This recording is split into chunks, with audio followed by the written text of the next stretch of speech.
Em 1943, Albert Hofmann sintetizaria acidentalmente pela primeira vez o LSD, uma descoberta que levaria anos depois, nos anos 60, a chamada Era de Ouro dos Psicodélicos, quando essas substâncias milenares e ancestrais teriam seu potencial estudado mais a fundo pela primeira vez pela ciência moderna, em um boom de pesquisas que gerou muitos resultados promissores, trouxe muitas contribuições para a ciência que temos hoje em dia, mas que foi interrompida, infelizmente, nos anos 70, quando a pesquisa foi efetivamente banida pelo ato das substâncias controladas de Richard Nixon e teve um longo período de dormência. Só que nos últimos 5 anos foram produzidos mais artigos científicos e ensaios sobre o assunto do que na chamada Era de Ouro até o momento. Termos como uma nova abordagem para a saúde mental, um novo paradigma da psiquiatria, vêm sendo utilizados em conjunção com as notícias desse tipo de estudo. Os impactos deles têm sido vistos em todo canto, desde engenheiros do Vale do Silício dos Estados Unidos fazendo uso do microdosing, uso diário de doses pequenas de substâncias psicodélicas, até clínicas já especializadas em terapia assistida por psicodélicos para tratar problemas que vão desde vício até depressão, distúrbios nervosos, ansiedade, toque. Por quê? O que são essas drogas? De onde elas vieram? O que elas fazem no corpo humano? Quais são seus riscos? Quais são seus benefícios? E o que significa pra gente essa revolução psicodélica que vem acontecendo? Meu nome é Sérgio e nesse vídeo, ou série de vídeos, eu vou dar uma introdução geral sobre o assunto, passar um pouco do conhecimento que eu tenho e tentar passar por que eu acho esse assunto específico tão promissor e tão interessante para o meio científico. Primeiro eu vou dar uma visão geral de como o nosso cérebro funciona, para entender melhor o mecanismo dos psicodélicos e comparar eles com algumas outras drogas que a gente tem na nossa cultura. Nosso cérebro ele funciona por meio de estímulos elétricos e estímulos químicos, gerados por neurotransmissores.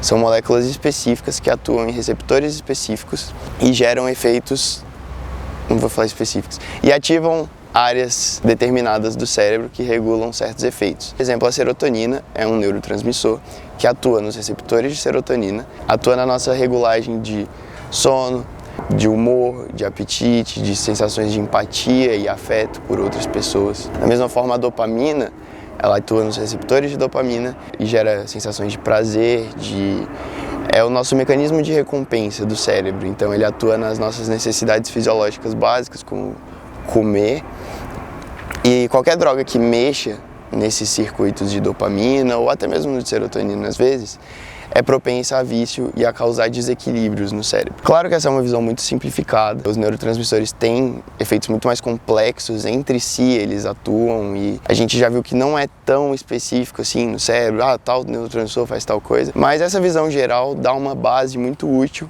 para entender qual que é a diferença dos psicodélicos para outras drogas mais clássicas que a gente tem, como mesmo os antidepressivos que temos hoje em dia. O que são drogas psicodélicas, né? O que caracteriza uma droga como psicodélica, o que ela faz. Um pouquinho complicado de caracterizar, porque a experiência psicodélica, muitos consideram um estado natural do ser humano.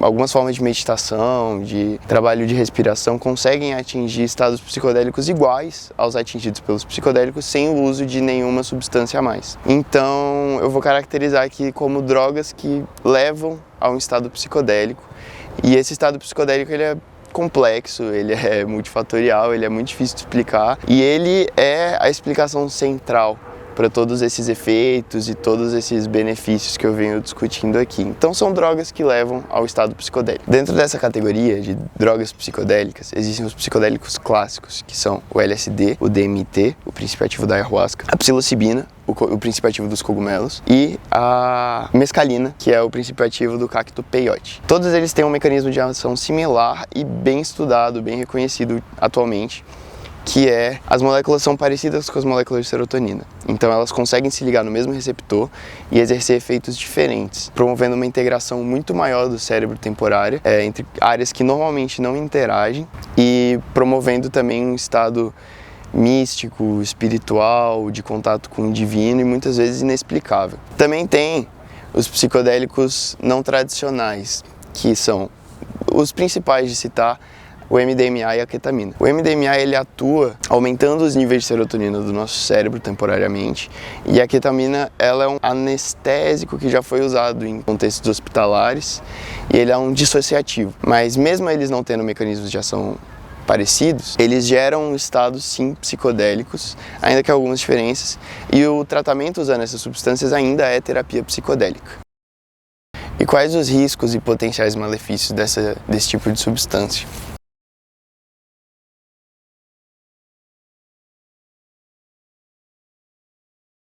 Felizmente, com o que sabemos até hoje, tem poucos riscos físicos para o uso de psicodélicos, salvo em situações com pessoas com problemas cardíacos ou respiratórios que, por causa da potencial intensidade da experiência, podem desencadear algum tipo de sintoma e ser potencialmente perigoso. Por isso é sempre bom consultar com algum tipo de médico ou profissional de saúde antes de conduzir uma experiência dessa e ter um bom conhecimento do seu corpo. Mas para indivíduos que não tenham esse tipo de condição prévia, pessoas saudáveis, o uso de psicodélicos parece ser bem seguro. Não existem casos documentados de vício, não existem casos documentados de overdose. A dose necessária para uma overdose de psicodélicos seria quase que inalcançavelmente alta. Nas doses conhecidas e até exacerbando bastante, eles atuam numa zona bem segura dentro do cérebro, especialmente os psicodélicos clássicos. A ketamina e o MDMA têm considerações à parte, são drogas sim que devem ser tomado um cuidado maior, mas os psicodélicos clássicos que eu citei mais cedo são seguros em sua maioria. E qual o motivo do hype? Por que falar tanto disso? Qual que é o grande interesse nesse assunto? Aí que tá. A abordagem que a gente tem hoje em dia para saúde mental e transtornos psiquiátricos como depressão, ansiedade, distúrbios ansiosos, não é das melhores. Ela é muito eficaz em muitos casos, muitas pessoas têm uma qualidade de vida significativamente melhorada com o uso de antidepressivos clássicos, ansiolíticos, drogas assim, terapia clássica. Mas a verdade é que a gente tem passado por uma verdadeira epidemia de casos de saúde mental. Todo mundo tem alguém, conhece alguém que tem depressão, ou já teve, ou passa por isso.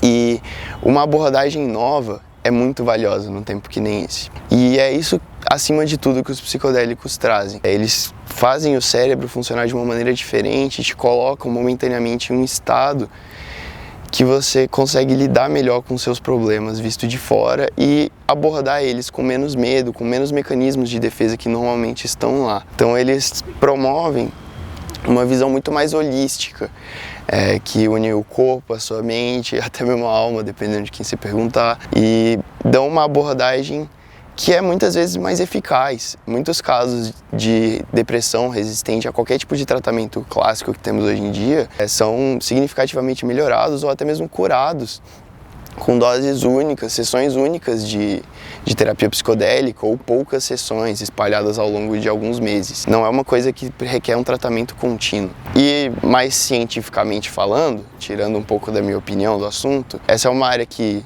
embora jovem, relativamente falando, teve seu início nos anos 60 e ressurgir hoje em dia, ela é extremamente promissora. E grandes estudos vêm sido realizados e concluídos atualmente.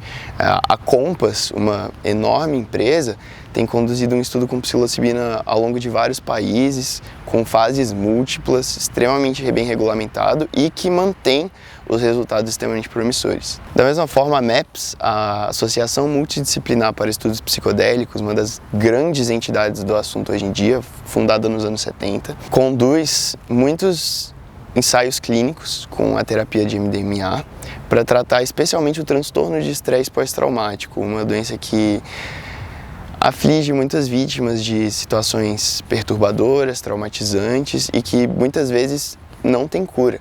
Ela a pessoa faz terapia para aprender a lidar com aquilo e tal, mas nada funciona tão efetivamente na raiz do problema. Os estudos com a MDMA vêm mudando isso. Então, essas drogas elas trazem em comum com o seu tratamento, um tratamento que precisa de poucas sessões, geralmente uma experiência muito intensa, muito significativa. A maioria das pessoas coloca a experiência psicodélica como um evento tão importante quanto ou mais importante que o nascimento do seu primeiro filho. É realmente algo que muda a vida das pessoas e tem efeitos positivos qual que é a palavra? Sustainable, prolongados. Tem efeitos positivos e prolongados na vida das pessoas. E não só ajuda no tratamento de doenças mentais, mas ele também ajuda a manter o bem-estar mental e melhorar o estado mental de pessoas que muitas vezes não têm nenhum tipo de problema. O uso de substâncias psicodélicas, a experiência psicodélica, eu trouxe muitos benefícios nesse vídeo. Eu acho que, como deu para ver, o potencial curativo, o potencial de benefícios é muito, muito maior do que os potenciais riscos, mas, de novo, lembrando que esses riscos existem e devem ser tomados cuidado.